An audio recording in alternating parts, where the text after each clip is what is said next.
فاطمه، زهرا، خدیجه و فردوس چهارگانی که 2 ماه نخستین نوروز خود را در خانه نو و مجهز استقبال میگیرند.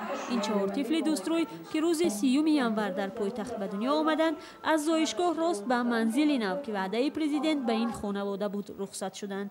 خوشبختی گلشن مجنون و مادر این چهارگانی حد و کنار ندارد. تولد 4 طفل زندگی این خانواده را کاملا دیگر کرد و اکنون میتواند فرزندانش را در منزل 3 حجرگی خود واقع در مرکز شهر به وایه رساند. خیلی مشکلیه، خیلی خدا که عمرکاشون تیه از آب بکشیم خدا عمرشون دراز باشه. نگاهبین 4 کودک برای گلشن مادری جوان و تنهایی آسان نبود و تامین دایه برای این چهارگانی از جانب شهرداری کار و زندگی مادری آنها را که مدت خورد و خواب را فراموش کرده بود خیلی آسان کرده است.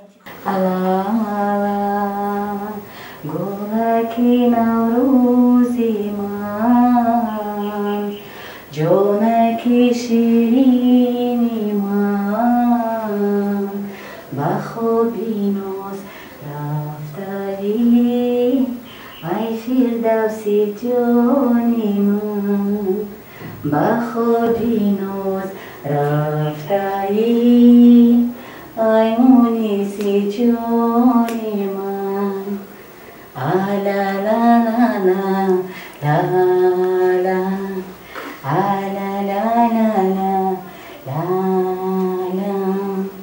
فاطمه و زهرا و خدیجه و فردوس را با خواهش گلشن مادر این اطفال رئیس جمهور نام گذاشته است. فاطمه و خدیجه هوشیار و سرحرکتند و زهرا و فردوس هم آرام طبیعت.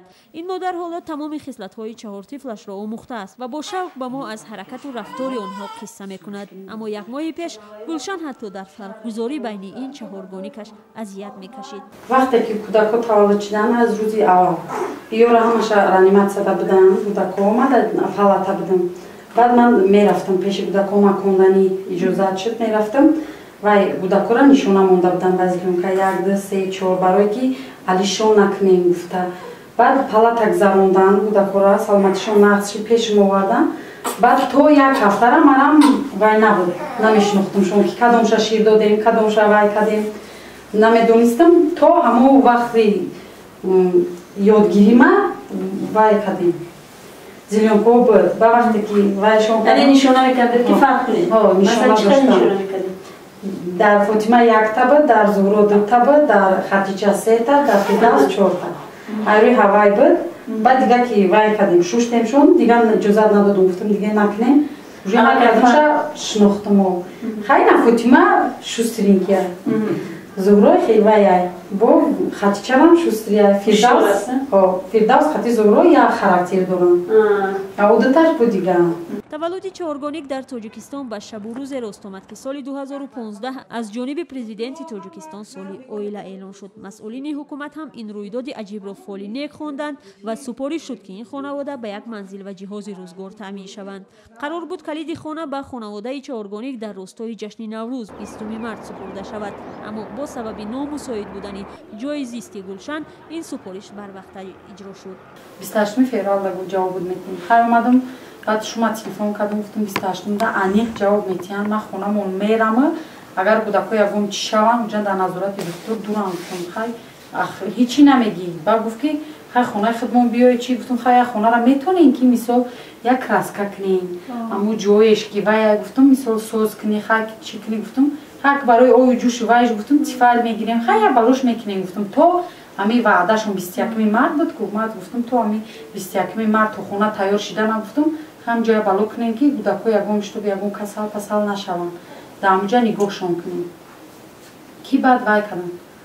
و شوهرم خیلی ریزا شد دوجه یک خونه را که کم تم کردن که همون خیلم ای وزارت تندرستی اومدن گفتن ما تو جواب میتیم و ما گفتم خونه در شرایط داری من گفتم خبر گفتن ما شما باور نمیکنین بریم ببینین چیزی که هست همون را ببینین گفتم.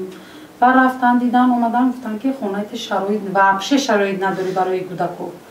بعد همونجا به خبر وای بدیم که سهر دا уже پای وای رقیاتای وقتی امینوف با خل اومدن هر دش وای کردن که هفتم دا میشه خونه اینجا روز خونه میری وزی تام وای ریمون رفته بود.